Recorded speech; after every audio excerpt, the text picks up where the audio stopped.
Hai semua, Assalamualaikum. Kali ni Kak ni nak share resepi salted caramel cornflakes yang rasa lebih premium, lebih sedap, bukan rasa biasa-biasa. Guna gold cornflakes ni sebab bentuknya lebih sekata, lebih cantik lah.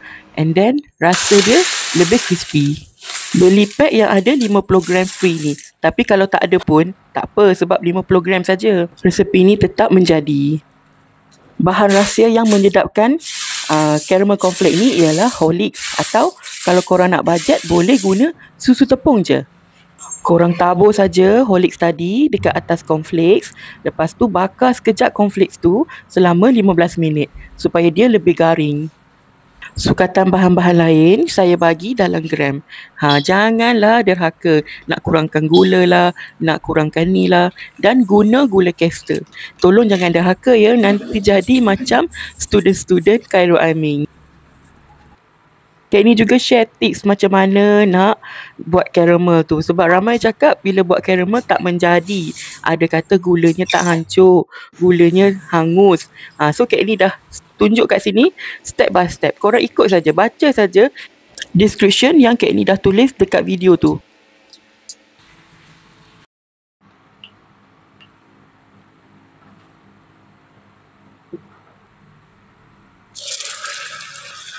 Kalau korang nak rasa lebih sedap, lebih premium, korang kena guna butter yang berkualiti. Belilah butter yang mahal sikit. Tapi tak perlulah beli butter yang sampai seketul 20 ke 30 ringgit. Beli yang harga dalam 10 ke 15 ringgit macam tu.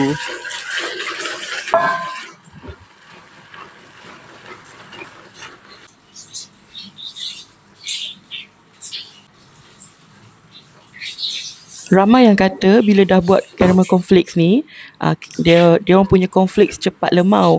Sebab bila lepas bergaul dengan caramel tu, dia jadi lemau, jadi lembut. Dah tak sedap kan? Okey, sebenarnya caramel ni korang kena masak lama sikit.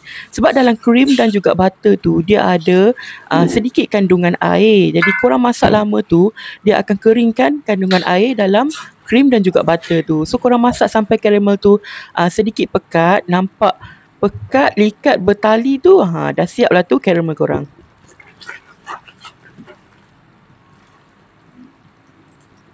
Ada yang suka ambil caramel tu tuang ke dalam cornflakes. Kalau kayak ini korang masak je dalam kuali yang besar sikit, dan korang ambil cornflakes tu tuang dalam caramel tu. Nanti korang nak angkat caramel tu panas-panas atas cornflake, bahaya. Lebih baik korang buat cara ni, lebih mudah.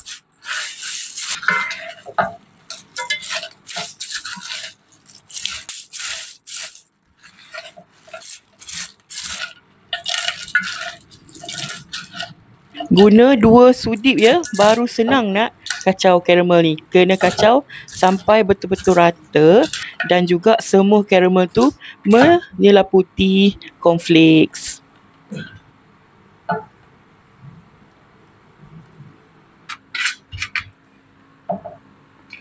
Satu lagi yang orang selalu tanya, perlu ke bakar lepas dah letak caramel tu?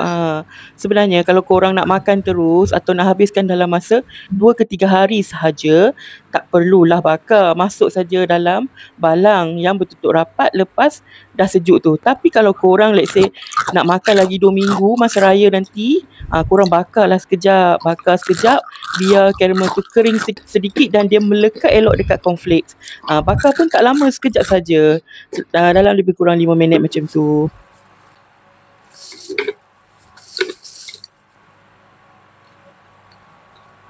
Kita dapatlah 2 balang bekas saiz macam ni. Banyak juga. Bolehlah nak makan masa raya nanti.